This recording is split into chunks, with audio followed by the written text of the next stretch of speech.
Hello friends, ನಾನು BK free ಕ್ಲಾಸಸ್ಸಿಂದ Bahubali sir ಮಾತಾಡೋದು. ಈಗಾಗಲೇ KEA ಮತ್ತು KPSC ಇಂದ ನಡೆಸುವಂತಹ ಪರೀಕ್ಷೆಗಳಿಗೆ ಹೆಲ್ಪ್ ಆಗುವಂಗೆ ಪ್ರಿವಿಯಸ್ ಇಯರಲ್ಲಿ ನಡೆದಂತಹ ಕ್ವಶನ್ ಪೇಪರನ್ನು ಸೊಲ್ಯೂಷನ್ ಮಾಡ್ತಾಯಿದ್ದೀವಿ. ಹೋದ ಕ್ಲಾಸಲ್ಲಿ ಒಂದು ಮಾಡಿದ್ದೀವಿ. ಈ ಕ್ಲಾಸಲ್ಲಿ ಏನು ಮಾಡ್ತಾಯಿದ್ವಿ ಅಂದರೆ 2025 ಜನವರಿಯಲ್ಲಿ ನಡೆದಂತಹ ಗ್ರೂಪ್ ಬಿ ಪರೀಕ್ಷೆಗಳ ಮೇಲೆ ಒಂದು ಪ್ರಶ್ನೆ ಪತ್ರಿಕೆಯಲ್ಲಿ ಬಂದಂತಹ 15 ಪ್ರಶ್ನೆಗಳು ಬಂದವು. ಮ್ಯಾಥ್ಸು ರೀಸನಿಂಗ್ ಸಂಬಂಧಪಟ್ಟವು ಟೋಟಲ್ 15 ಪ್ರಶ್ನೆಗಳು ಬಂದವ. ಈ ಪ್ರಶ್ನೆಗಳು ಯಾಕಪ್ಪ ಅಂತಂದರೆ ಬರುವಂತಹ ಸಿವಿಲ್ ಕಾನ್ಸ್ಟೇಬಲ್ ಆಗಲಿ, CRDR ಆಗಲಿ, ವಿಲೇಜ್ ಅಕೌಂಟೆಂಟ್ ಆಗಲಿ, ಸರ್ವೇಯರ್ ಆಗಲಿ, ಮತ್ತಿತರ KEA ಹಾಗೂ KPSC ನಡೆಸುವಂಥ ಪರೀಕ್ಷೆಗಳಿಗೆ ವೆರಿ ಹೆಲ್ಪ್ಫುಲ್, ಯೂಸ್ಫುಲ್ ಅಂತೇಳಿ ಮೋಸ್ಟ್ ಎಕ್ಸ್ಪೆಕ್ಟೆಡ್ ಕ್ವಶನ್ಗಳಂತೇಳಿ ತೊಗೊಂಡಿನಿ. Okay done. ಕ್ವಶನ್ಗಳನ್ನು ಕೊನೆವರೆಗೂ ನೋಡಿರಿ, ವಿಡಿಯೋ ಎಂಡ್ವರೆಗೂ ನೋಡಿರಿ, ಯಾಕಂದ್ರೆ ಭಾಳಷ್ಟು ಇಂಪಾರ್ಟೆಂಟ್ ಆಗಿರುತ್ತೆ.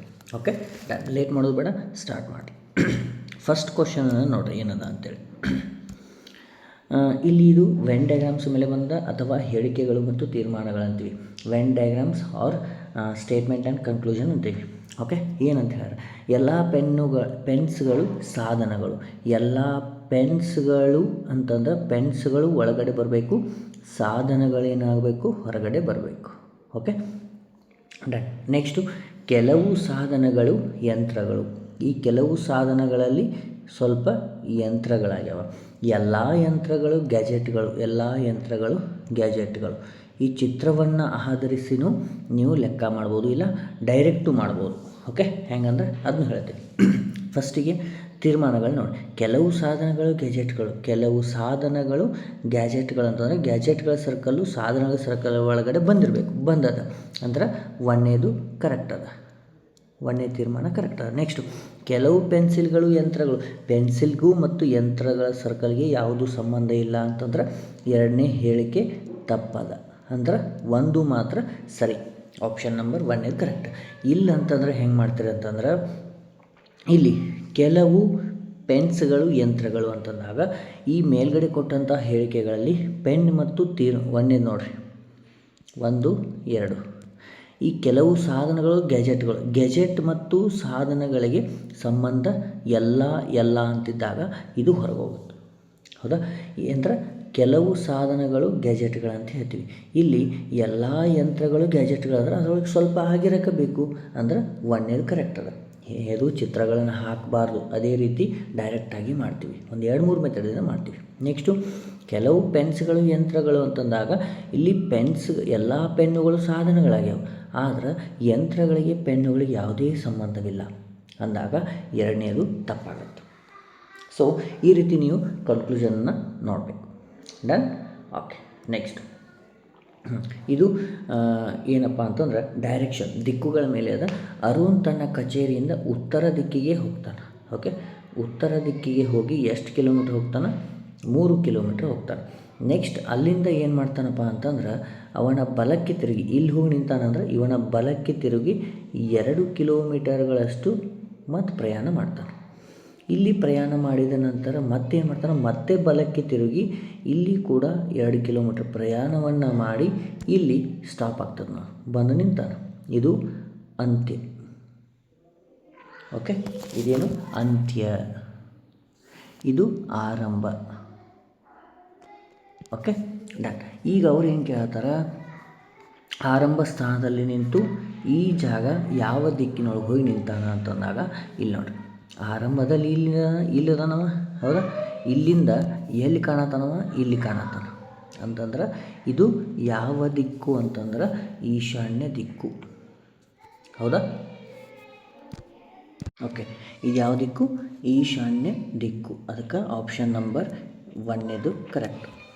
ಓಕೆ ಡೈರೆಕ್ಷನ್ನು ಭಾಳಷ್ಟು ಈಸಿ ಇರುತ್ತೆ, ಆದರೆ ಯಾಕಂತಂದ್ರೆ ನೀವು ಹಾಕುವಂಥದ್ದು ಒಂದು ರೈಟ್ ಸೈಡು ಲೆಫ್ಟ್ ಸೈಡ್ ಯಾವುದು, ಕ್ಲಾಕ್ ವೈಸ್ ಅಂದರೆ ಏನು, ಆ್ಯಂಟಿ ಕ್ಲಾಕ್ ವೈಸ್ ಅಂದರೆ ಏನು, ಎಲ್ಲ ಅವುಗಳ ಬಗ್ಗೆ ನಾಲೆಜ್ ಕೂಡ ಇರಬೇಕು. Okay done. ನೆಕ್ಸ್ಟ್ ನೋಡಿರಿ ಏನದ ಅಂತೇಳಿ. ಇಬ್ಬರು ಹೆಣ್ಣು ಮಕ್ಕಳು ಒಟ್ಟಿಗೆ ಕುಳಿತುಕೊಳ್ಳುವಂತಹ ರೀತಿಯಲ್ಲಿ ಒಂದು ಸಾಲಿನಲ್ಲಿ 4 ಹುಡುಗರು. ನೋಡಿರಿ ಇಬ್ಬರು, ಇದು ಪರ್ಮಿಟೇಷನ್ ಕಾಂಬಿನೇಷನಲ್ಲಿ ಬರುತ್ತೆ. ವಿಕಲ್ಪಗಳು ಅಂತ ಬರ್ತಾವಲ್ಲ ಅಲ್ಲಿ ಬರುತ್ತೆ.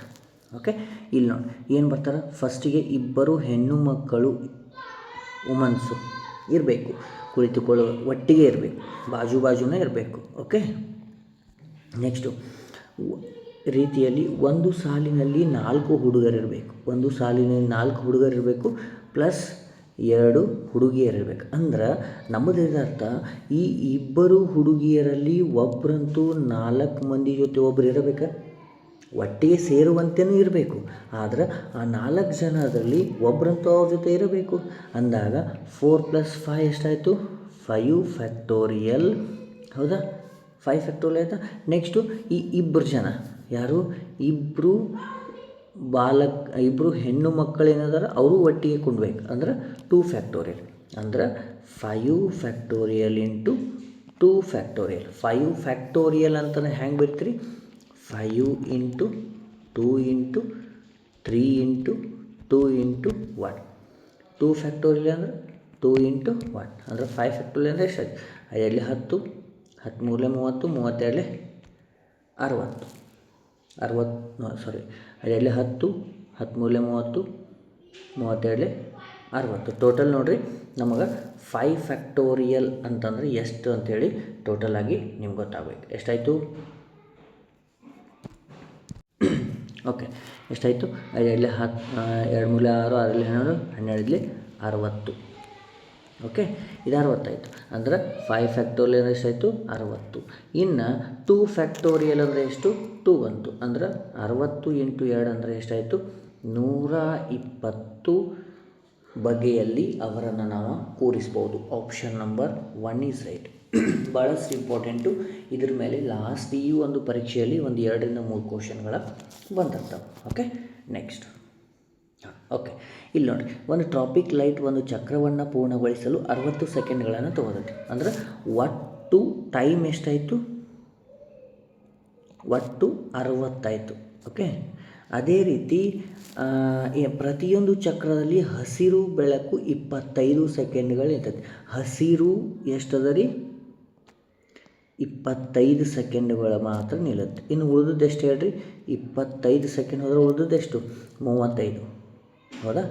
ಈ 35 ಸೆಕೆಂಡಲ್ಲಿ ಅವೇನಾತನ ಸೆಕೆಂಡ್ಗಳ ಕಾಲ 5 ಸೆಕೆಂಡ್ಗಳ ಕಾಲ ಹಳದಿ ಮತ್ತು 30 ಸೆಕೆಂಡ್ಗಳ ಕಾಲ ಕೆಂಪು ಬೆಳಕು ಬೆಳಗ್ತೈತಿ. ಯಾದೃಚ್ಛವಾಗಿ ತೆಗೆದುಕೊಂಡ ಸಮಯದಲ್ಲಿ ಬೆಳಕು ಹಸಿರು ಬಣ್ಣ ಆಗದಿರುವಿಕೆ ಸಂಭವನೀಯತೆ. ಅಂದರೆ ಹಸಿರು ಬಣ್ಣ ಆಗಬಾರ್ದು. ಯಾವುದು? ಹಸಿರು ಇದು ಆಗಿರಬಾರ್ದು. ಅಂದರೆ ಉಳಿದದ್ದು ಯಾವುದು? ಕೆಂಪಾಗಿರಬೇಕು, ಇಲ್ಲ ನೀಲಿ ಆಗಿರಬೇಕು. ಹೌದಾ? ಕೆಂಪಾಗಿರಬೇಕು, ಇಲ್ಲ ನೀಲಿ ಆಗಿರಬೇಕು. ಅಂತಂದ್ರೆ ಕೆಂಪು ಮತ್ತು ನೀಲಿ ಅಂತಂದಾಗ ಪ್ರೊಬ್ಯಾಬಿಲಿಟಿ ನಮಗೆ ಸಂಭವನೀಯತೆ ಏನು ಬರುತ್ತೆ ರೀ? P = ಟೋಟಲ್ 35 ಡಿವೈಡೆಡ್ ಬೈ ಒಟ್ಟು 60. ನೋಡಿರಿ, 35 ಅಂತಂದ್ರೆ ಕೆಂಪು ಬಣ್ಣದ ಎಷ್ಟು ಕಾಲ? 5 ಸೆಕೆಂಡ್ಗಳ ಕಾಲ. ಆಮೇಲೆ ಇದ್ರದ್ದು 30 ಅಂದರೆ 35. ಇದನ್ನು ಸಿಂಪ್ಲಿಫಿಕೇಷನ್ ಮಾಡಿದ್ರೆ ಎಷ್ಟು ಬಂತು? ನಮಗೆ ಟೋಟಲ್ ಆಗಿ ಇದು 30 ಐತಿ, ಇದು 50 ಐತಿ. ನಮಗೆ ಉಳಿದಂಥದ್ದು 35 ಸೆಕೆಂಡ್ಗಳು. ಈಗ ನಮಗೆ ಅದು ಆಗದಿರುವುದಂತಂದ್ರೆ ಟೋಟಲಿ ನಮಗೇನಾಗುತ್ತೆ? ಡಿವೈಡೆಡ್ ಬೈ 5 ಮಾಡಿರಿ. ಎಷ್ಟಕ್ಕೆ? 2ಕ್ಕೂ. ಅಂದಾಗ ನಮಗೇನಾಯಿತು? 5 7 35, 5 12 ಅಂದ್ರೆ 7 ಡಿವೈಡೆಡ್ ಬೈ 12. ನಾವು ಫಾರ್ಮುಲಾ ಯೂಸ್ ಮಾಡ್ತಾರೆ ಕೆಲವೊಂದು ಸಲ. ಇದನ್ನು ನಾವು ಈ ರೀತಿಯೂ ಮಾಡ್ಬೋದು. Option number 3 is right. Okay, done. Next ಕ್ವಶನನ್ನು ನೋಡಿರಿ. ಹೇಳಿಕೆ ಮತ್ತು ತೀರ್ಮಾನದಲ್ಲಿ ಮತ್ತಿನ್ನೊಂದು ಕೊಟ್ಟಾರೆ. ಇದನ್ನು ನಾವು ಡೈರೆಕ್ಟ್ ಮಾಡೋದಂದ್ರೆ ಹಿಂಗೆ ನೋಡಿರಿ. ಏನು? 1ನೇದು, ಎಲ್ಲ ಬೆಕ್ಕುಗಳು ನಾಯಿಗಳು ಮತ್ತು ಆನೆಗಳು. ಎಲ್ಲ ಬೆಕ್ಕುಗಳು ನಾಯಿಗಳು ಮತ್ತು ಆನೆಗಳು ಇಲಿಗಳು. ಓಕೆ, ನೆಕ್ಸ್ಟು ಯಾವುದೇ ಆನೆ ಬೆಕ್ಕು ಅಥವಾ ನಾಯಿ ಅಲ್ಲ ಅಂತಂದಾಗ, ಯಾವುದೇ ಬೆಕ್ಕು ಅಲ್ಲ ಅಂತಂದಾಗ ಇಲ್ಲಿನೂ 1ನೇದು ಅಲ್ಲ ಅಂತ ಬಂದದೆ. ಅಂದ್ರೆ ಇದು ಅಲ್ಲ ಅಂತಂದ್ರೆ ಇದು ಅಲ್ಲ ಅಂತಂದಾನ. ಅಂದ್ರೆ 1ನೇದು ಸರಿಯದ. ಓಕೆ, ನೆಕ್ಸ್ಟು ಕೆಲವು ಇಲಿಗಳು ಬೆಕ್ಕುಗಳು ಹಾಗೆಯೇ ನಾಯಿಗಳು. ಅವು ಹೆಂಗಾಗ್ತವೆ? ಇಲ್ಲಿ ಮ್ಯಾಲೆ ನೋಡಿರಿ, ಬೆಕ್ಕುಗಳು ನಾಯಿಗಳು ಆನೆಗಳು ಇಲಿಗಳು ಅಂತ. ಇಲ್ಲಿ ಏನು ಕೊಟ್ಟಾರೆ? ಬೆಕ್ಕುಗಳು ಇಲಿಗಳು ಹಾಗೆಯೇ ನಾಯಿಗಳು ಅಂತಂದಾಗ 2ನೇದು ರಾಂಗ್ ಆಯಿತು. ಅಂದ್ರೆ 1ನೇದು ಮಾತ್ರ ಕರೆಕ್ಟ್. Okay, done. ನೆಕ್ಸ್ಟು ಇನ್ನು ಇದು ಲಾಸ್ಟ್ ನಿನ್ನೆ ಕ್ಲಾಸಲ್ಲಿ ಕೂಡ ಒಂದು ಬಂದಿತ್ತು. ಏನು? ಸಿಟ್ಟಿಂಗ್ ಅರೇಂಜ್ಮೆಂಟು ಅಥವಾ ನಾವು ಹೋಲಿಕೆ ಪರೀಕ್ಷೆ ಅಂತೀವಿ. ಅದು ಕೂಡ ಅನ್ಬೋದು.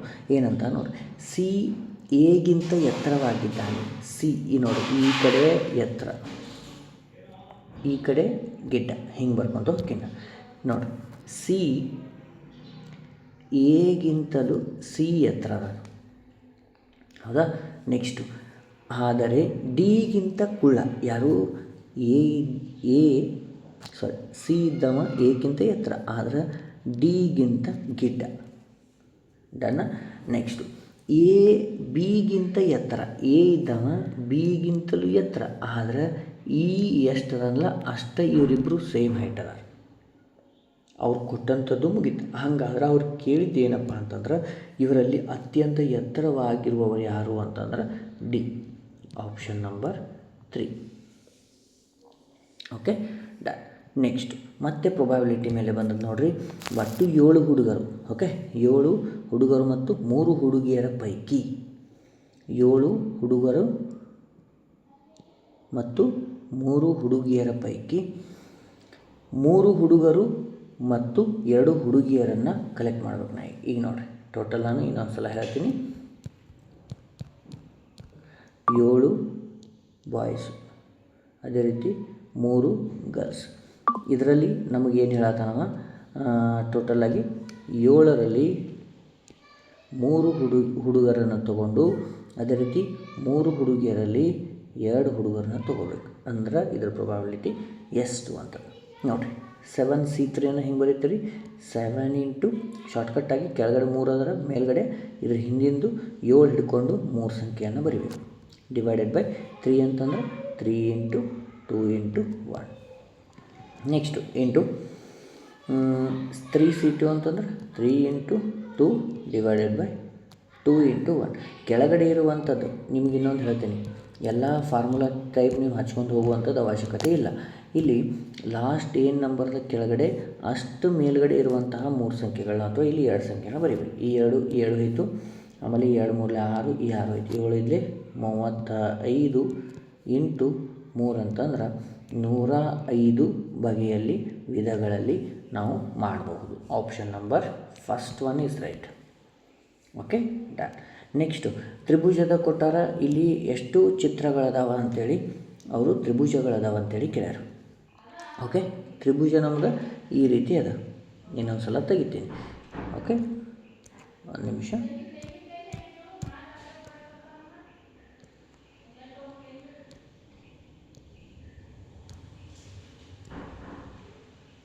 ಓಕೆ ಇದು ಒಂದು ತ್ರಿಭುಜ. ನೆಕ್ಸ್ಟು ಈ ತ್ರಿಭುಜದಲ್ಲಿ ಹೆಂಗದ ಅಂತಂದ್ರೆ ರೇಖೆ ನೋಡ್ರಿ ನಾವು ಬರಿತೀವಿ. ಒಂದು ನಿಮಿಷ. ಓಕೆ ಇದು ಒಂದು ತ್ರಿಭುಜವನ್ನು ನಾನು ತೆಗ್ದೀನಿ. ಓಕೆ ಈಗ ಇದರೊಳಗೆ ನಂಬರ್ಸ್ ಕೊಡ್ರಿ. 1 2 3 4 5 6 ಅಂತಂದಾಗ ಇಲ್ಲಿ 6 ಲಾಸ್ಟ್ ನಂಬರ್ ಏನು ಬಂದದ ಅದಕ್ಕೆ ಇಂಟು 2 ಮಾಡ್ತೀವಿ. ಅಂದರೆ ಎಷ್ಟಾಯಿತು? 6 2 12 ಆಯಿತು. ನೆಕ್ಸ್ಟು ಈ ಹೊರಗಡೆ ತ್ರಿಭುಜದಲ್ಲ ಇಲ್ಲದ ನೋಡಿರಿ, ಇದೇನದಲ್ಲ ಇದರಲ್ಲಿ ಟೋಟಲ್ ಇದು ಹೊರಗಡೆದು 1, ಆಮೇಲೆ ಒಳಗಡೆ 2, ಆಮೇಲೆ ಈ ಕಡೆದೊಂದು 3, ಹೌದಾ, ಪ್ಲಸ್ 3, ಆಮೇಲೆ ಇದು ಹೊರಗಡೆದೊಂದು ಟೋಟಲ್ 1. ಅಂದರೆ ಟೋಟಲ್ ಎಷ್ಟಾಯಿತು? 16 ತ್ರಿಭುಜಗಳನ್ನು ಈ ಚಿತ್ರದಲ್ಲಿ ನಾವು ಕಾಣ್ಬೋದು. Option number 4 is right. Done. Okay next ಏನದ ನೋಡಿರಿ ಕ್ವಶನ್. ಓಕೆ ಮೇನ್ ಸೊಲ್ಯೂಷನ್ ಮೇಲೆ ಅದ ನೋಡಿರಿ. ಒಂದು ಆಯತದ ಉದ್ದ ಮತ್ತು ಅಗಲದ ಕ್ರಮವಾಗಿ 20 ಸೆಂಟಿಮೀಟರ್ ಮತ್ತು 10 ಸೆಂಟಿಮೀಟರ್ ಅದ. ಅಂದ್ರೆ L ಈಸ್ ಈಕ್ವಲ್ ಟು 20 ಅದ, B ಈಸ್ ಈಕ್ವಲ್ ಟು 10 ಅದ. ಅವ್ರೇನು ಹೇಳ್ಯಾರ? ಕ್ಷೇತ್ರಫಲವನ್ನು ಅದನ್ನು 10ರಷ್ಟು ಹೆಚ್ಚಿಸಿ, ಉದ್ದವನ್ನು 10ರಷ್ಟು ಹೆಚ್ಚಿಸಿ. ಇದ್ರದ್ದು 10% ಅಂದರೆ ಎಷ್ಟಾಯ್ತು ರೀ? 2 ಆಯಿತು. ಅಂದರೆ ಇದು 22 ಆಯಿತು. ಅದೇ ರೀತಿ ಅಗಲವನ್ನು 20% ಹೆಚ್ಚಿಸೋದು. ಇದ್ರದ್ದು 20% ಅಂದ್ರೆ ಇದು 2 ಆಯ್ತು, ಅಂದ್ರೆ 12 ಆಯಿತು. ಈಗ ನನಗೆ ಹೊಸ L ಮತ್ತು B ಸಿಕ್ತು. ಆಮೇಲೆ ಏನು ಅದರ ಆಯತ ಹೊಸ ಕ್ಷೇತ್ರಫಲ ಅಂತಂದ್ರೆ area is equal to L into B ಅಂತಂದಾಗ 22 ಇಂಟು 12 ಅಂತಂದ್ರೆ 22 ಇಂಟು 10 ಅಂದ್ರೆ 210, 44 ಅದಕ್ಕೆ ಆ್ಯಡ್ ಮಾಡಿದರೆ 260 64 ಸೆಂಟಿಮೀಟರ್ ಸ್ಕ್ವೇರ್. ಯಾವಾಗ? After increasing breadth and length. Okay, ಇದು ನಮ್ಮದು option number 3 correct answer. Done. Okay, next ನೋಡಿರಿ, ಒಂದು ಪರೀಕ್ಷೆಯಲ್ಲಿ 52% ವಿದ್ಯಾರ್ಥಿಗಳು ಏನಾಗ್ಯಾರ? ಇಂಗ್ಲೀಷ್ನಲ್ಲಿ 52, ಆಮೇಲೆ ಗಣಿತದಲ್ಲಿ ಮ್ಯಾಥ್ಸ್ನಲ್ಲಿ ಎಷ್ಟದ ರೀ? 42, ಹಾಗೂ ಎರಡೂ ವಿಷಯದಲ್ಲಿ ಅಂತಂದಾಗ ಅಲ್ಲೇನಾಯಿತು? 17. ಹಾಗಾದರೆ ಎರಡೂ ವಿಷಯದಲ್ಲಿ ಅನುತ್ತೀರ್ಣರಾದವರು ಎಷ್ಟು? ಫಸ್ಟಿಗೆ ಏನು ಮಾಡೋಂಗಿಲ್ಲ, ಆ ಕೊಟ್ಟಂಥದ್ದು ಫಸ್ಟಿಗೆ ನಾವು ಏನು ಮಾಡ್ತೀವಿ ಅಂತಂದ್ರೆ ಇಂಗ್ಲೀಷಲ್ಲಿ ಎಷ್ಟು ಅದಾರ? 52 ಅದಾರ. ಆಮೇಲೆ ಮ್ಯಾಥ್ಸಲ್ಲಿ 42. ಇವು ಎರಡನ್ನು ಕೂಡಿಸಿ ಎರಡೂದ್ರಾಗಿದ್ದನ್ನು ಇದರೊಳಗೆ ಮೈನಸ್ ಮಾಡ್ತೀವಿ. ಅಂದರೆ ಟೋಟಲ್ ಎಷ್ಟು ಬಂತು? 77% ಬಂತು. ಇದೇನು ಟೋಟಲಾಗಿ ನಮಗೆ ಎರಡೂ ಕಡೆ ಟೋಟಲ್ ಇದನ್ನ ಎರಡೂ ಕಡೆ ಇದ್ದದ್ದು ಮೈನಸ್ ಮಾಡ್ಕೊಂಡು ಟೋಟಲ್ 77% ನಮಗೇನು ಬಂತು? ಪಾಸ್ ಆದವ್ರು ಬಂದರು. ಓಕೆ, ಈಗ ನಮಗೆ 100 ಒಳಗೆ ಈ 77 ನಾವು ತೆಗ್ದೀವಿ ಅಂತಂದ್ರೆ ಫೇಲ್ ಆದವ್ರು ಸಿಗ್ತಾರೆ. ಎಷ್ಟು ಬಂತು? 23%. Option number 2 is right. Next question ನೋಡಿರಿ, ಒಬ್ಬ ವಿದ್ಯಾರ್ಥಿಯು ಏನಪ್ಪ ಅಂದ್ರೆ 6 ವಿಷಯಗಳಲ್ಲಿ ಪರೀಕ್ಷೆಯನ್ನು ಬರ್ತಾನೆ. ಪ್ರತಿ ಪೇಪರ್ನ ಗರಿಷ್ಠ ಅಂಕಗಳು ಸಮನಾಗವೆ. ಈ ಪೇಪರ್ಗಳಲ್ಲಿ ಅವನ ಅಂಕಗಳು, ಎಲ್ಲ ಪೇಪರ್ಗಳು ಸೇಮ್ ಅದಾವ ಅಂಕಗಳು. ಅವನು ತೆಗೆದದ್ದೇನು 5:6, 7, 8, 9, 10. ಒಟ್ಟಾರೆ ಅವನು ಗಳಿಸಿದ ಅಂಕಗಳು 60%. ಒಟ್ಟು 60% ಅಂತಂದ್ರೆ ನಮಗೆ ಈಗ ಇದರ ಅರ್ಥ ಏನಂತಂದ್ರೆ ಒಟ್ಟು 5, 6, 7, 8, 9, 10. ಓಕೆ, ಟೋಟಲ್ 45 ಆಯಿತು. ಹೌದಾ? ಟೋಟಲ್ 45 ಅಂತಂದ್ರೆ ಈಗ 60% ಅಂದ್ರೆ 45. 100 ಅಂದರೆ ಎಷ್ಟು ಅಂತೇಳಿ ನಾವು ಮಾಡಬೇಕು. ಡನ್. ಓಕೆ, ಎಷ್ಟು ಬರುತ್ತೆ? ಗರಿಷ್ಠ ಅಂಕಗಳು, ಮ್ಯಾಕ್ಸಿಮಮ್ ಮಾರ್ಕ್ಸ್. ಓಕೆ, ಎಷ್ಟು ಬಂತು? ಕ್ರಾಸ್ ಮಲ್ಟಿಫಿಕೇಷನ್ ಮಾಡಿದರೆ 100 × 45 / 60. ಈ 0 ನೆಕ್ಸ್ಟು 2 3 2 5 3 1 3 1 3 5 15 ಎಷ್ಟು? 75 marks maximum marks. Okay, done. 75 ಒಳಗೆ ಈಗ ಅವ ಏನು ಮಾಡ್ಯಾನಂತಂದ್ರೆ 6 ವಿಷಯಗಳದಾವ. ಅಂದರೆ ಎಷ್ಟಾಯಿತು? 6 ಅಂದ್ರೆ 12.5 ಮಾರ್ಕ್ಸ್ ಆಯಿತು. 12.5 ಮಾರ್ಕ್ಸ್ ಅಂದ್ರೆ ಅವ್ರು ಕೇಳಿದ್ದೇನು? ಈ 12.5 ಮಾರ್ಕ್ಸ್ ಎಷ್ಟೈತ್ರಿ? 12.5 ಮಾರ್ಕ್ಸ್ 60% ಅಂದ್ರೆ ಎಷ್ಟು ಬರೋದಿಲ್ಲ? ಅದಕ್ಕಿಂತ ಕಡಿಮೆ ನೋಡಿ, 60% ಕಡಿಮೆ ಪಡೆದಿದ್ದಾನೆ. ಎಷ್ಟು ಪೇಪರ್ಗಳಲ್ಲಿ? ಟೋಟಲ್ 6 ಪೇಪರ್ದಾವ. ಇದ್ರಾಗ ಎಷ್ಟು ಕಡಿಮೆ ಪಡೆದಾನ ಅಂತ ಕೇಳ್ತಾರೆ. ನೋಡಿ ಎಷ್ಟದ ರೀ? 12% ಅದ. ಓಕೆ, 12.5 60% ಅಂದ್ರೆ ನಮ್ಮದು 0 0 1 0 ಮಲ್ಟಿಫಿಕೇಷನ್ ಆದರೆ ಎಷ್ಟು ಬಂತು? 7.5 ಬಂತು. ಈಗ 7.5 ಅಂತಂದ್ರೆ ನಮಗೆ ಕೊಟ್ಟಂಥದ್ದು 5, 6, 7, 8, 9, 10. ಈಗ ಇಷ್ಟು ಅದಾವೈತ್ರಿ. ಈಗ ನನಗೆ ಈ 7.5ಕ್ಕಿಂತ ಎಷ್ಟು ಕಡಿಮೆ ತೊಗೊಂಡಾರಲ್ಲ ಅವು ಎಷ್ಟು ಮಾರ್ಕ್ಸ್ ಅದಾವೆ ನೋಡಿರಿ. 7.5ಕ್ಕಿಂತ ಅಂದ್ರೆ ಇದು 1, 2, 3 ಇವೆಲ್ಲ ಜಾಸ್ತಿ ಅದಾವೆ. ಅಂದ್ರೆ ಟೋಟಲ್ ಎಷ್ಟು ಪೇಪರ್ ಅದು? ಅದಕ್ಕಿಂತ 60%ಕ್ಕಿಂತ ಕಡಿಮೆ ಪರೀಕ್ಷೆಗಳಲ್ಲಿ ಕಡಿಮೆ ಅಂಕಗಳನ್ನು ತೊಗೊಂಡು ಎಷ್ಟು ಪರೀಕ್ಷೆ ಅಂತಂದ್ರೆ 3 ಪರೀಕ್ಷೆಗಳು. Option number 2 is right. ಇಷ್ಟ ನೋಡಿರಿ, ಭಾಳಷ್ಟು ಇಂಪಾರ್ಟೆಂಟ್ ಆಗಿರ್ತವೆ ಕ್ವಶನ್ಗಳನ್ನು. ಲೆಂದಿ ಅನ್ನಿಸ್ತಾವೆ, ಆದರೆ ಟ್ರಿಕ್ಕಿ ಇರ್ತವೆ. ವಿಚಾರ ಮಾಡೋಂಥದ್ದು ನಿಮಗೆ ತಿಳಿಲಿ ಅಂತೇಳಿ ಕೆಲವೊಂದು ಸ್ಟೆಪ್ ನಾನು ಸ್ಕಿಪ್ ಮಾಡಿಲ್ಲ, ಎಲ್ಲ ಸ್ಟೆಪ್ಗಳನ್ನು ಬರಿತಾ ಹೋಗ್ತೀನಿ. Okay, done. ನೆಕ್ಸ್ಟ್ ಕ್ವಶನನ್ನು ನೋಡಿರಿ, ಏನದ? ಒಬ್ಬ ಅಂಗಡಿಯಾತ ಒಂದು ಸೈಕಲನ್ನು 1680 ರೂಪಾಯಿಗೆ ಮಾರಿದ ಮೇಲೆ 16% ನಷ್ಟ ಅನುಭವಿಸುತ್ತಾನೆ. 8% ಡಿಸ್ಕೌಂಟ್ ಕೊಟ್ಟು 15% ಲಾಭ ಪಡೆಯಬೇಕಾದಲ್ಲಿ ಅದರ ಮಾರುಕಟ್ಟೆಯ ಬೆಲೆ ಎಷ್ಟು, ಯಾವುದು ಮಾರುಕಟ್ಟೆ ಬೆಲೆ ಎಷ್ಟಿರಬೇಕು, ಯಾವಾಗ ಆ ಹೊಸ ಬೆಲೆ ಅದನ್ನು ಕೇಳ್ಯಾರ. ಫಸ್ಟಿಗೆ ನೋಡಿರಿ ಏನು ಮಾಡಬೇಕು, ಕಾಸ್ಟ್ ಪ್ರೈಸನ್ನು ಕಂಡುಹಿಡಿಬೇಕು. ಕಾಸ್ಟ್ ಪ್ರೈಸ್ ಅಂತಂದಾಗ ನಾವೇನು ಮಾಡ್ತೀವಿ, ಸೆಲ್ಲಿಂಗ್ ಪ್ರೈಸ್ ಫಸ್ಟ್ ಒಂದು into 100 divided by 100 minus percentage. ಎಷ್ಟು ಪರ್ಸೆಂಟೇಜ್ ಅದ, 16% ಅದ. ಅಂದರೆ ಎಷ್ಟಾಯಿತು, 1680 ಇಂಟು 100 ಡಿವೈಡೆಡ್ ಬೈ 84 ಅಂತಂದ್ರೆ ಇದು 1 82, ಇದು 2 84 2 ಅಂದ್ರೆ ಇದೊಂದು ಮುಂದಿಂದೊಂದು 0 ಅಂದ್ರೆ 20 ಇಂಟು 100 ಅಂದ್ರೆ 2000. ಎಷ್ಟು ಬಂತು, 2000 ಬಂತು. 2000ಕ್ಕೆ ನಮಗೆ 15% ಲಾಭ ಬೇಕಾಗಿದೆ. ಅಂದ್ರೆ ಈಗ 2000ಕ್ಕೆ 2000 ಅಂತ್ಯಕ್ಕೆ ಅದಾವೆ ಅಂದ್ರೆ 100%. ಅದ್ರಾಗ ನನಗೆ 15% ಲಾಭ ಬೇಕಾಗಿತ್ತು. ಅಂದ್ರೆ 115 ಆಗ್ಬೇಕಂದ್ರೆ ಎಷ್ಟು ಬರಬೇಕು ಅಂದ್ರೆ ಕ್ರಾಸ್ ಮಲ್ಟಿಫಿಕೇಷನ್ ಮಾಡಿದರೆ ಎಷ್ಟು ಬರುತ್ತೆ, 2000 ಇಂಟು 115 ಡಿವೈಡೆಡ್ ಬೈ 100. ಈ 20 ಆಯಿತು. ಆನ್ಸರ್ ಎಷ್ಟು ಬಂತು, 2300. ಇದೇನು ಲಾಭ ಬಂದ ಮೇಲೆ 15% ಆಫ್ಟರ್ 15% ಪ್ರಾಫಿಟ್. ಇದು ಯಾವುದು, ಈ 2300. ಹಾಗಾದ್ರೆ ಅವ್ರೇನು ಕೇಳ್ಯಾರ ಹೇಳ್ರಿ, ಮಾರಿದ ಬೆಲೆ ಆಫ್ಟರ್. ಮಾರಿದ ಬೆಲೆ ಅಂತಂದ್ರೆ ಇಲ್ಲಿ ನಾವು ಮತ್ತೆ ನೆಕ್ಸ್ಟು ಮಾರಿದ ಬೆಲೆ ಕಂಡಿದ್ದೀವಿ, ಹೊಸ ಮಾರ್ಕ್ಡ್ ಪ್ರೈಸ್ ಅಂತೀವಿ.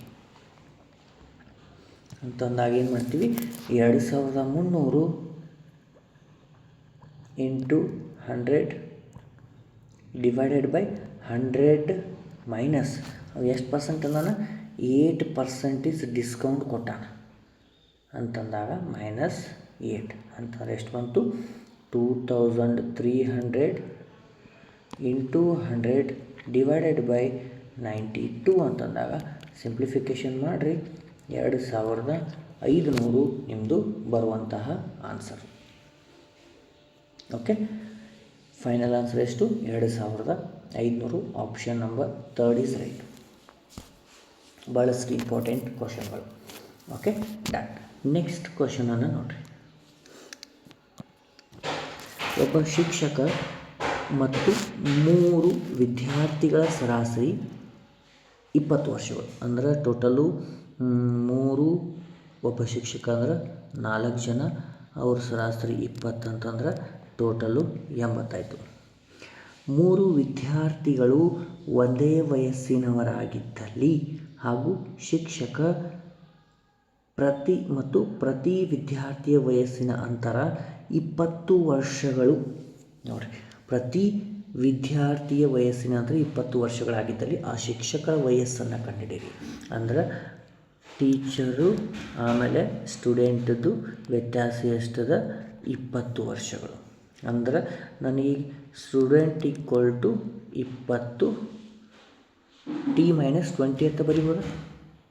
ಒಂದು ನಿಮಿಷ, ಈ ಟಿಯನ್ನು ಇಲ್ಲೇ ಇರಲಿ, ಎಸ್ಸನ್ನು ಆ ಕಡೆ ಕಳಿಸಿದ್ರೆ t - 20 ಬಂತು. ಈಗ ನೆಕ್ಸ್ಟ್ ಸ್ಟೆಪ್ ಇಷ್ಟಾದಮೇಲೆ ನೋಡಿ ಅವೇನು ಹೇಳತ್ತಾನ, ಒಬ್ಬರು ಟೀಚರು ಆಮೇಲೆ 3 ಜನ ಸ್ಟೂಡೆಂಟು, ಟೋಟಲ್ ಎಷ್ಟಾಯಿತು, 80. ಈಗ ನಾನು ಇಲ್ಲಿ ಎಸ್ ಅಂತಂದ್ರೆ ನಾನು ಏನಂತ ಮಾಡಿಲ್ಲ ಅದನ್ನು ಇಲ್ಲಿ ವ್ಯಾಲ್ಯೂ ಹಾಕ್ರಿ. t + 3 into t - 20 is equal to 80. ಈಗ ಟಿಯನ್ನು ಇಲ್ಲೇ ಇಟ್ಕೋರಿ, ಒಂದು ಇನ್ಸೈಡ್ ಮಲ್ಟಿಫಿಕೇಷನ್ ಮಾಡಿದರೆ 60 ಈಕ್ವಲ್ ಟು 80. 3t + 1t ಅಂದ್ರೆ 40 ಆಯಿತು. 60 ಈ -60 ಆ ಕಡೆ +60 ಆಯಿತು. ಟೋಟಲ್ 140 ಆಯಿತು. ಅಂದ್ರೆ t ಈಸ್ ಈಕ್ವಲ್ ಟು ಎಷ್ಟು ಬಂತು, 4 1 4 3 12 4 5 20. ಅಂದ್ರೆ ಟೀಚರ್ದು ವಯಸ್ಸು ಎಷ್ಟು ಬಂತು, 35 ವರ್ಷಗಳು. Option number D is right. Done. Okay, very important ಕ್ವಶನ್ಗಳಾಗಿರ್ತವೆ ಸರ್. ಗ್ರೂಪ್ ಬಿ ಕೇಳಿರ್ತಾರೆ, ಇಲ್ಲಿ ಹೆಂಗೆ ಕೇಳ್ತಾರೆ ಕಾನ್ಸ್ಟೇಬಲ್ ಹೇಳೋಕ್ಕಾಗಲಿಲ್ಲ. ಪ್ರತಿ ವರ್ಷ ಕಾಂಪಿಟೇಷನ್ ಹೆಚ್ಚಾದ ನಂತರ ನಿಮ್ಮ ಪ್ರಿಪ್ರೇಷನ್ ಕೂಡ ಸ್ವಲ್ಪ ಜಾಸ್ತಿ ಆಗಬೇಕು. ಅವ್ರ ಕ್ವಶನ್ ಪರ್ ಲೆವೆಲ್ ಕೂಡ ಸ್ವಲ್ಪ ಜಾಸ್ತಿ ಮಾಡಿರ್ತಾರೆ. Okay, done. ನೆಕ್ಸ್ಟು, ನಿಮ್ಮ ಬಳಿ 7.5 ಅಡಿ ಹಾಗೂ 3.2 5 ಅಡಿ ಉದ್ದದ 2 ಕೋಲುಗಳಿವೆ. ಇವುಗಳಿಂದ ನೀವು ಅಳೆಯಬಹುದಾದ ಕನಿಷ್ಠ ಉದ್ದ ಎಷ್ಟು? ಫಸ್ಟಿಗೆ ನಾನು ಇವುಗಳಿಗೆ ಮಲ್ಟಿಫಿಕೇಷನ್ ಬೈ 100 ಮಾಡ್ತೀನಿ. ಪಾಯಿಂಟ್ ಒಳಗಿನ ತಕ್ಕೋತೀನಿ ನಾನು ಫಸ್ಟಿಗೆ. ಆಮೇಲೆ 7.5 ಇಂಟು 100. ನೆಕ್ಸ್ಟು ಇನ್ನೊಂದು 3.25 ಇಂಟು 100. ಯಾಕಂತಂದ್ರೆ ಇಲ್ಲಿ ಭಾಳ ಈಸಿ ಅದ. ಪಾಯಿಂಟ್ ಒಳಗೆ ಕೊಟ್ಟಾರ, ಅದನ್ನು ಹೊರಗಡೆ ತಕ್ಕೊಂಡ ಮೇಲೆ ನಮಗೆ HCF ತೆಗೆದ್ರೆ ನಮ್ದು ಆನ್ಸರ ಮುಗೀತು. ಇವೆರಡು ಬಂತು. ಈಗ ಇವು ಎರಡರದ್ದು ಎಷ್ಟು ಬರ್ತೈತೆ ಅಂತಂದ್ರೆ ಇವೆರಡು 25ರಲ್ಲೇ ಭಾಗ ಹೋಗ್ತಾವೆ. ನನ್ನ ಆನ್ಸರ್ 25. ಆದ್ರೆ ನಮ್ಮ ಕ್ವಶನ್ಗಳು ಪಾಯಿಂಟ್ ಒಳಗೆ ಅದಾವ ಅಂತಂದ್ರೆ ಈಗ ಆನ್ಸರು ಕೂಡ ಪಾಯಿಂಟ್ ಒಳಗೆ ಇಡ್ಬೇಕು. ಅಂತಂದ್ರೆ ನಾವು ಎಷ್ಟರಲ್ಲೇ ಇಂಟು ಮಾಡಿವಲ್ಲ ಅಷ್ಟರಲ್ಲೇನ ಡಿವೈಡ್ ಮಾಡಬೇಕು. ಈಗ ಅಂತಂದ್ರೆ 0.25 ಕನಿಷ್ಠ ನಾವು ಉದ್ದವನ್ನು ಅಳಿಬಹುದು. ಕನಿಷ್ಠ ಅಂದರೆ ಅತಿ ಕಡಿಮೆ ಉದ್ದವನ್ನು ನಾವು ಅಳಿಬಹುದು. Option number 3 is right. Done. Okay, next ಇನ್ನೊಂದು ಕ್ವಶನ್ ಅದ. ಸಾಮಾನ್ಯವಾಗಿ ಭಾಳಷ್ಟು ಇಂಪಾರ್ಟೆಂಟ್ ಪುಟಗಳ ಬಗ್ಗೆ, ಪೇಜಸ್ ಬಗ್ಗೆ ಭಾಳಷ್ಟು ಈ ರೀತಿ ಕ್ವಶನ್ಗಳು ಬರ್ತಿರ್ತಾವೆ. ಸಾಮಾನ್ಯವಾಗಿ ಮೊದಲ ಪುಟದ ಸಂಖ್ಯೆ 1ರಿಂದ ಪುಟ ಸಂಖ್ಯೆ ಹೊಂದಿರುವ ಪುಸ್ತಕವೊಂದರಿಂದ ಒಂದು ಪುಟವನ್ನು ಹರಿಯಲಾಗಿದೆ. 1ರಿಂದ ಸ್ಟಾರ್ಟ್ ಆಗೈತಿ, ಪೇಜಸ್ಸು 1ರಿಂದ ಸ್ಟಾರ್ಟ್ ಆಗೈತಿ, ಅದರೊಳಗೆ ಒಂದು ಪೇಜನ್ನು ಹರಿದಾಕ್ಯಾರ. ಉಳಿದ ಪುಟಗಳ ಸಂಖ್ಯೆಯು ಒಟ್ಟು 195 ಆಗಿದೆ. ಹರಿದ ಪುಟದ ಸಂಖ್ಯೆ ಯಾವ ಸಂಖ್ಯೆ ಆಗಿದೆ? ಭಾಳಷ್ಟು ಇಂಪಾರ್ಟೆಂಟ್. ಹಂಗೆ ಸರ್ ಬುಕ್ಕೆಲ್ಲ ಕೊಟ್ಟು ಏನಿಲ್ಲ, ಹೆಂಗೆ ಕಂಡು ಹಿಡ್ಬೋದು? ಇಲ್ಲಿ ಒಂದು ಫಾರ್ಮುಲಾ ಅದ. ಏನಂದ್ರೆ n into bracket n+1 divided by 2. ಅಂದ್ರೆ ಈ ಫಾರ್ಮುಲಾ ಒಳಗೆ ನಾನು ಫಸ್ಟಿಗೆ 19 ಅಂದ್ರೆ 190 ಅದಾವೆ. 190 ಅಂದ್ರೆ ಫಾರ್ ಎಕ್ಸಾಂಪಲ್ ನಾವು n ಫಸ್ಟಿಗೆ ನಾ ಏನು ತೊಗೋಬೇಕು? ಯಾವುದ್ರ ಒಂದು ಸಂಖ್ಯೆ 190 19 190. ಫಸ್ಟಿಗೆ ನಾನು 19 ತೊಗೊತೀನಿ. n ಅಂದಾಗ ನನಗೆ ಏನಾಗುತ್ತೆ? 19 ಇಂಟು n+1 ಅಂದ್ರೆ 20 ಡಿವೈಡೆಡ್ ಬೈ 2. 2 1 2 10 ಅಂದರೆ ಎಷ್ಟಾಯಿತು? 190 ಆಯಿತು. ಆದ್ರೆ ಅವ್ರು ಕೊಟ್ಟಂಥದ್ದು 195. ಅಂದ್ರೆ ಇದು ನಮಗೆ ಚಿಕ್ಕದಾಯಿತು. ಎದಕ್ಕಿಂತ? ಅವ್ರು ಕೊಟ್ಟಂತಹ ಪುಟಗಳಿಗಿಂತ. ನೆಕ್ಸ್ಟ್ ನಾನು ಏನು ಮಾಡ್ತೀನಿ? n ಈಸ್ ಈಕ್ವಲ್ ಟು 20 ತೊಗೊತೀನಿ. ಅವಾಗ ಏನಾಗುತ್ತೆ ರೀ? 20 ಇಂಟು 21 ಡಿವೈಡೆಡ್ ಬೈ 2. 2 1 2 10 ಅಂದ್ರೆ 210 ಆಯಿತು. ಅಂದ್ರೆ ಇದು ನಮ್ಮದು ಪೇಜಸ್ಸು ಜಾಸ್ತಿ ಆಯಿತು. ಅಂದಾಗ ನಮಗೆ ಜಾಸ್ತಿ ಬಂದತ್ತಂದ್ರೆ ನಮಗೆ ಏನಪ್ಪ ಅಂತಂದ್ರೆ ಅಲ್ಲಿರುವಂತಹ ಒಟ್ಟು 20 ಆಗಿರಬಹುದು ಅನ್ನುವಂಥ ನಮಗೆ ಚಾನ್ಸು. ಓಕೆ, n = 20 ಆಗಿರಬಹುದು ಅನ್ನುವಂಥದ್ದು ಒಂದು ಚಾನ್ಸು. ಈಗ ಒಟ್ಟು ನಮಗೆ ಎಷ್ಟು ಬಂತು ರೀ? 195 ಅಂದರೆ 210 ಬಂತು. ಅಂದ್ರೆ ಅಲ್ಲಿ ಹರಿದು ಬೇರೆ ಹೋಗಿತ್ತಲ್ಲ, ಟೋಟಲ್ 210, ಅಲ್ಲಿ ಬಂದಂಥದ್ದು 195 ಕೊಟ್ಟದ್ದು. ಟೋಟಲ್ ಡಿಫ್ರೆನ್ಸ್ ಎಷ್ಟು ಬಂತು? 15. ಅಂದ್ರೆ ಇವು ಹರಿದು ಹೋದಂತಹ ಒಂದು ಪುಟಗಳಾಗಿರಬಹುದು. ಹರಿದು ಹೋದಂತಹ ಪುಟಗಳ ಮೊತ್ತವಾಗಿರ್ಬೋದು. ಹರಿದು ಹೋದ ಪುಟಗಳ ಮೊತ್ತ ಆಗಿರಬಹುದು. ಮೊತ್ತ ಅಂದರೆ ಗೊತ್ತಾಗತ್ತಲ್ಲ, 2 ಪೇಜಸ್ ಆ ಕಡೆ ಒಂದು ಯಾವುದೋ ನಂಬರ್ ಅದ, 10 ನಂಬರ್ ಅದ, ಈ ಕಡೆ 5 ನಂಬರ್, 2 ಕೂಡಿಸಿದ್ರೆ 15 ಆಯ್ತಲ್ಲ. ಹಾಗಿದೆ ಪುಟಗಳ ಸಂಖ್ಯೆಯ ಮೊತ್ತವನ್ನು ಕಂಡಾಗಿ. ಓಕೆ, ಈಗ ನನಗೆ 1ನೇ ಪುಟ ನೋಡಿರಿ, ಒಂದು ಹರಿದದ್ದು ಈಚೆಗಿಂತ ಒಂದು ಕಮ್ಮಿ ಇರುತ್ತೆ ಎಕ್ಸು, ಇನ್ನೊಂದು x+1. ಇವುಗಳ ಮೊತ್ತ 15 ಅದ. ಅಂದ್ರೆ 2x. ಇದನ್ನು 1 ಆ ಕಡೆ ಕಳಿಸ್ರಿ. 15 - 1 ಅಂದರೆ ಎಷ್ಟು ಬಂತು? 14. ಎಕ್ಸು ಇಲ್ಲಿ ಡಿವೈಡೆಡ್ ಬೈ 2 ಅಂದ್ರೆ x ಈಸ್ ಈಕ್ವಲ್ ಟು 7. ಅಂದ್ರೆ ಈಗ ಇಲ್ಲಿ ಒಂದು ಪೇಜ್ ಇರ್ತದಲ್ಲ, ಇದ್ರದ್ದು ಒಂದು 7 ನಂಬರ್ ಅಂತದ. ಇದ್ರ ಬ್ಯಾಕ್ ಸೈಡ್ದು ಯಾವುದಪ್ಪ ಅಂತಂದ್ರೆ ಅದಕ್ಕೊಂದು x+1 ಅಂತದಲ್ಲ, ಇಲ್ಲಿ x+1 ಅಂತದ. ಅಂದ್ರೆ x ಅಂದ್ರೆ ನಮಗೆ ವ್ಯಾಲ್ಯೂ ಬಂದದ್ದು 7. ಅಂದ್ರೆ 7+1 ಅಂದರೆ 8. ಒಂದು ಪೇಜ್ 7, ಇನ್ನೊಂದು ಪೇಜು 8 ಆಗಿರ್ತೈತಿ. ಇದು ನಮ್ಮದು ಬಿಡಿಸುವಂತಹ ಒಂದು ಮೆಥಡ್. ಅಂದರೆ 7 ಮತ್ತು 8 ನಂಬರ್ ಇರುವಂತಹ ಒಂದು ಪೇಜು ನಮಗೆ ಕಿತ್ತೋಗೈತಿ. ಸೊ ಈ ರೀತಿ ಒಂದೇ ಒಂದು ಪರೀಕ್ಷೆಯಲ್ಲಿ 15 ಪ್ರಶ್ನೆಗಳನ್ನು ಕೇಳಿರುವಂಥದ್ದು. ಸೊ ಈ ರೀತಿ ನಿಮಗೆ ಪರೀಕ್ಷೆಗಳಲ್ಲಿ ಬರುವಂತಹ ಕ್ವಶನ್ಗಳಾಗಿರ್ತವೆ. ಅದೇ ರೀತಿ KEA ಯಾವುದು KEAಗಳಲ್ಲಿ ಭಾಳಷ್ಟು ನಿಮಗೆ ಹೇಳಿದ್ದು 2ನೇ ತಾರೀಕಿಂದ ಪ್ರತಿ ತಿಂಗಳ ಒಂದೊಂದು ಎಕ್ಸಾಮ್ ಅದಾವೆ. ಈ ತಿಂಗಳು ಆಗಸ್ಟ್ ಹಿಡ್ಕೊಂಡು ನೆಕ್ಸ್ಟ್ ತಿಂಗಳು ಆಗಸ್ಟ್ ಹಿಡ್ಕೊಂಡು 2ನೇ ತಾರೀಕಿಂದ ಪ್ರತಿ ಒಂದೊಂದು ತಿಂಗಳು ಡಿಸೆಂಬರ್ವರೆಗೂ ಒಂದೊಂದು ಎಕ್ಸಾಮ್ ಅದಾವೆ.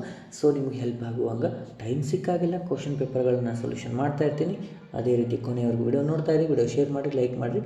ಮತ್ತೆ ಮುಂದಿನ ಕ್ಲಾಸಲ್ಲಿ ಭೇಟಿ ಆಗ್ತೀನಿ. ಜೈ ಹಿಂದ್.